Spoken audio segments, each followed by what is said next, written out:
లేదు. ఇందిరమ్మ రాజ్యం అంటే మనమేమనుకున్నాం, ఇల్లు కట్టిస్తారేమో అనుకున్నాం. ఇందిరమ్మ రాజ్యం అంటే ఇల్లు కూలగొట్టుడే ఉన్నది మొత్తం కార్యక్రమం. హైదరాబాద్లో ఒక్క ఇటుక పెట్టింది లేదు, ఒక ఇల్లు కట్టింది లేదు. 2 ఏళ్లలో ఒక్క మనిషికి, ఒక పేద మనిషికి సాయం చేసింది లేదు. ఒక ఫ్రీ బస్సు తప్ప. ఇక ఆ ఫ్రీ బస్సు వల్ల లాభమా నష్టమా మీకేరక నేను చెప్పా. కానీ మొత్తం అందరిని ఆగం చేసిండ్రు. ఇలా రియల్ ఎస్టేట్ చేసుకుంటూ ఆగం, బిజినెస్ చేసుకుంటూ లాగం, ఆటో నడుపుకుంటూ లాగం, మొత్తం కరెంటు బిల్లులు మళ్ళీ వస్తున్నాయి. మళ్ళా మంచినీళ్ళు కూడా ఫ్రీగా కేసీఆర్ గారు ఇస్తే అది కూడా తీసి పారేసిండ్రు. ఆగమాగం పేదల బతుకులు చేసి ఇవాళ మొత్తం అన్యాయం చేస్తున్నది కాంగ్రెస్ ప్రభుత్వం. అందుకే మీకు ధైర్యం చెప్పడానికి, ఒకవేళ ఈ ప్రభుత్వం బుద్ధి తెచ్చుకొని మీకు న్యాయం చేయకపోతే మీ అందరికి మేము మాటిస్తున్నాం, ఇంకో 2 ఏళ్లలో మళ్ళీ కేసీఆర్ గారి ప్రభుత్వం తప్పకుండా వస్తుంది.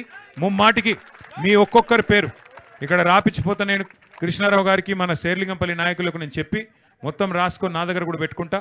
ప్రతి ఒక్కరికి బ్రహ్మాండమైన ఇల్లు ఇచ్చి మళ్ళీ మీకు గౌరవంగా ఇళ్లలో తీసుకుపోయే బాధ్యత కూడా మేము తీసుకుంటామని చెప్పి కూడా ఈ సందర్భంగా తెలియజేస్తా ఉన్నాం. ఇలా కేవలం దీపావళి మీ పిల్లలతోని కొద్దిసేపు, ఎందుకంటే కొన్ని పటాకులు వాళ్ళకి ఇచ్చి వాళ్ళతో పాటు కొద్దిసేపు ఉండి మీకు కూడా కొంత సాయం చేసిపోదామన్న ఆలోచనతోనే ఇక్కడ దాకా వచ్చినాం. మీ అందరూ కూడా దయచేసి ధైర్యంగా ఉండాలి. తప్పకుండా ఇంకొక 2 ఏళ్ళే, ఎక్కువ రోజులు ఏం లేదు. దీపావళి అంటేనే నరకాసుర వధ జరిగినాక జరుపుకునే పండుగ. ఈ దిక్కుమాలిన కాంగ్రెస్ ప్రభుత్వం ఏదైతుందో, పేదవాడి కడుపు కొట్టిన ప్రభుత్వం, నరకాసురుడు లాంటి ఈ ప్రభుత్వాన్ని తప్పకుండా ఇంటికి పంపే రోజులు మీ అందరి కన్నీళ్ళలో ఈ ప్రభుత్వం కొట్టుకపోతే